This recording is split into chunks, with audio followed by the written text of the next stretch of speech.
지난 한 주간에 우리 졸업한 우리 학생들이 있죠. 예. 이제는 중학생도 돼야 되고, 어느덧 교회에서 중학생이라 그래도 난 아직 중학생 같지 않은데 이제 진짜 중학생 된 학생들도 있고, 우리 초등학교 다니는 학생들도 이번 주에 다 방학해요? 예, 이번 주쯤에 대부분 방학하죠. 예, 그렇게 되면 정말로 이제 학년이 하나 올라가게 됩니다. 근데 목사님이 한번 질문해 볼게요. 여러분 나이가 한 살 더 먹은 것만큼 어떻게 여러분의 생각, 여러분이 말하는 언어, 그리고 여러분들이 하는 행동 조금 잘한 것 같아요? 건영아? 어때요? 전에는 내가 제일 동생이었는데 이제는 와, 밑에 동생이 들어와요. 이제 폼 좀 잡아야겠죠? 그렇잖아요? 와, 저 형아 봐. 아직도 엄마 보면서 울어. 그러면 창피하잖아요. 그죠? 오늘 우리 운동하는 학생들 맞죠? 예. 근데 생기긴 전혀 그렇게 안 생겼어요. 예. 나도 운동을 굉장히 좋아해서 한때는 운동선수가 되면 좋겠다 막 그런 꿈을 꿨는데, 야, 운동하는 사람들 보면 대단하다는 생각이 들어요. 여러분들은 그래도 지금 집에서 엄마한테 어린 양도 부리고 막 그러면서 다니지만, 운동하는 사람들은 젊은 때 모든 게 다 결판나기 때문에 지금 포기해야 되는 것도 너무 많고, 하고 싶은 것도 되게 많은데 단체 생활도 해야 되고, 그런 학생들 보면 야, 대단하다. 좋아서만 할 수 있는 건 아니고 인내도 있고 끈기도 있어야 참 할 수 있는 일인데, 그러고 보면 운동하는 사람들이 예수님도 잘 믿는 경우가 참 많아요. 일단 믿기로 하면 제대로 믿더라고요. 오늘 교회가 낯선 학생들도 분명히 있지만, 그러나 오늘 목사님 전하는 말씀 한번 잘 귀 기울여 들어보고, 하나님께서 여러분 마음속에 예수 믿는 게 뭔가라는 사실을 알게 하실 때 하나님 감동 주셔서 여러분들도 오늘 예배를 통해 예수 믿는 은혜가 있기를 바랍니다. 오늘 우리가 함께 예배하는 이 모든 시간, 우리가 뭐 하는 것 아니지요? 우리가 여기서 뭐 하는 거예요? 하나님 앞에 예배하는 겁니다. 우리 정성된 모습으로, 준비된 마음으로 내가 할 수 있는 가장 좋은 예쁜 자세로 그렇게 하나님 앞에 영광 돌리는 귀한 시간 될 수 있기를 바랍니다. 목사님이 지난 2주 씨에 관련된 예수님의 비유에 대해서 말씀을 전했습니다. 첫 번째는 뭐였죠? 빨리 얘기해 주세요. 첫 번째는 무슨 비유였어요? 씨?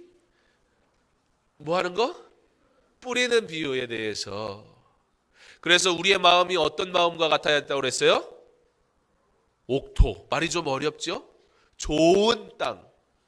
열매 맺을 수 있는 좋은 땅과 같은 마음을 우리가 가질 때 하나님의 말씀이 생명력이 있어 심기어지면 자란다 얘기했어요. 그리고 두 번째 비유는 뭐였어요? 씨가 어떻게 해요? 예, 자라나는 씨 비유에 대해서 말씀을 전하면서 하나님 나라가 완성될 때까지 어떠한 성장 과정을 거치게 되는가에 대해서 말씀을 나눴습니다. 오늘은 겨자씨 비유에 대해서 말씀을 나누려고 합니다. 겨자씨가 뭔지 알아요? 겨자씨는 얼마나 씨일까요? 한번 맞춰봅시다. 겨자씨 한 1cm 정도 할까요? 이거보다 커요? 작아요? 우와, 어떻게 알아? 찍었어요. 그래, 너네 아빠가 가르쳐줬다 그러지 이왕이면. 예. 찍었어요. 잘했어요. 자, 그러면 요거보다 작아요? 봤어요? 누가 봤어요? 겨자씨 본 적 있어요? 거짓말하면 안 돼. 겨자씨가 얼마나냐면 요만큼, 이거 손 말고 손과 손 사이예요. 요만큼 된다고 하면 이게 몇 밀리나? 한 2mm 될까요? 근데 겨자씨는 요게 한 2mm 될 것 같은데 0.2mm. 그러니까 잘 보이지도 않아요. 그리고 잃어버리면 찾을 수도 없어요. 여러분, 겨자씨보다 작은 씨가 있어요, 없어요? 있어요. 어떤 씨는요, 우리 눈으로는 볼 수 없는 씨가 있어요. 현미경으로 이렇게 들여다봐야 이게 씨구나. 근데 왜 오늘 성경에는 가장 작은 씨를 얘기하면서 겨자씨를 얘기했을까? 성경이 틀렸네. 그게 아니고 당시 1세기 팔레스타인 지역에서 사람들이 그 당시엔 현미경 같은 게 있지 않았기 때문에 그들이 인식할 수 있는, 그들이 알고 있는 가장 작은 씨, 그건 겨자씨였어요. 우리 예수님이 겨자씨보다 작은 씨가 있다는 걸 몰라서가 아니라 비유를 통해서 그들에게 설명하기 위해 오늘 겨자씨 비유를 드는 것입니다. 여러분, 근데 이 작은 씨, 이거를 심으면 어떻게 될까요? 겨자씨는요, 원래 야상에서 자라는 풀과 같은 거예요. 그런데 이 풀이 자라면 그 어떤 풀보다 크게 자라는 풀이 돼요. 얼마나 자랄까요? 여러분, 풀이 자라면 얼마나 큰, 그래서 성경에는 나무라는 표현까지 쓰는데 나무처럼 보일 정도로, 그 정도로 자라는 겨자씨. 몇 미터 정도 자라면 큰 풀일까요? 건영이 키가 몇이에요? 홍건영 120이에요. 야, 1m 20. 요만한 0.2mm 겨자씨가 홍건영이보다 클 수 있을까 없을까? 있어요? 믿음이 좋으네요. 맞아요. 겨자씨가 자라면 적어도 2m. 그리고 정말 크게 자라는 겨자씨는 무려 5m에 달할 정도로, 그러니까 여러분 2층, 3층 집에 거의 가까울 정도로 크게 자라는 거예요. 왜 예수님이 겨자씨 비유를 드시느냐? 하나님의 나라는 지금 이렇게 볼 때는 12제자 어떤 사람들이었어요? 잘난 사람들이 있었어요? 별 볼 일이 없었어요. 세상 사람들이 알아주지 않았어요. 사람들이 예수님에 대해서 좋게 생각하는 사람도 있지만 그렇지 않은 사람들도 있었어요. 세상에서 성공하려면 어떻게 해야 돼요? 우리 운동하는 학생들은 나름 모델이 있을 거 아니에요. 나는 이런 선수가 됐으면 좋겠다. 내가 동경하는 선수가 누구 있어요? 없어요? 꿈이 없어요? 어쩌다 보니까 하고 있어요? 유도 선수, 유명한 사람 누구 있을까요? 내가 아무리 유도를 해도 그래봤자지, 그런 생각을 했었어요. 목사님이 신학교 다닐 때, 신학과에 다니는데 우리 신학과에 유도 선수를 하다가 허리를 다쳐서 이제 선수 생활을 그만하고 신학과에 들어왔던 동기가 한 사람이 있었어요. 근데 목사님보다 한참 작아요. 그래서 이제 저보다는 근데 나이가 어렸거든요. 그래서 야, 누구야, 유도로 한번 넘겨봐라 나를. 겁도 없이. 내가 등치가 더 크거든. 그리고 나도 운동 그래도 좋아하고 잘하는 편이었고, 그래서 버틸 수 있을 거라고 생각을 했어요. 그래서 아주 자유롭게 방어도 안 하고 이런 거 해줘야 되잖아요, 그죠? 근데 그런 걸 안 하고 마음껏 나를 잡아보라고. 긴 팔을 입은 채, 반팔이라도 입었으면 모르겠는데 여기를 탁 잡히니까 잡힌 거밖에 기억이 안 나요. 그래도 홀라당 넘어간 거예요, 이 등치가. 와, 여러분, 우리는 흔히 작다고 생각하면 보잘것없다고, 약하다고, 할 수 없다고 얘기할지도 몰라요. 세상은 그렇게 이야기하는 적도 있어요. 그러나 그 작은 것에 능력이 있으면 그거는 우리의 상상을 뛰어넘게 됩니다. 비록 겨자씨가 요만해서 정말 우리 눈에 보이지 않을 정도로 작고, 놓쳐버리면 이건 정말 보물찾기보다 어려운 그렇게 작은 겨자씨라 할지라도 그 겨자씨 안에 하나님께서 무엇을 허락하셨냐면 생명력이라는 걸 허락하셨어요.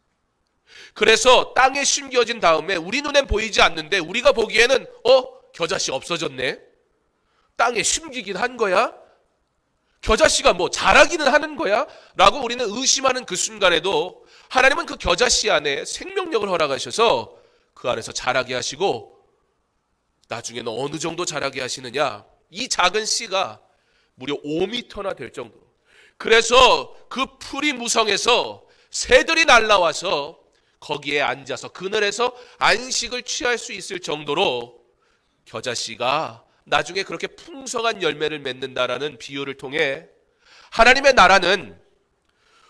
나라가 보여? 어디에 있는 거예요, 선생님? 이 천장을 뚫고 올라가면 하나님의 나라가 있나요? 하나님의 나라가 어디에 있어요? 보이지 않는 걸 어떻게 믿어요? 그러나 씨가 땅속에 심겨져 있다고, 내 눈에 보이지 않는다고 해서 씨가 자라지 않아요? 그렇지 않아요. 씨는 분명히 자라요. 하나님은 그렇게 미약한 것들을 통해서 하나님의 일을 행하시는 분입니다. 하나님은 12 제자들을 부르셔서 하나님의 일을 하셨어요. 우리 예수님이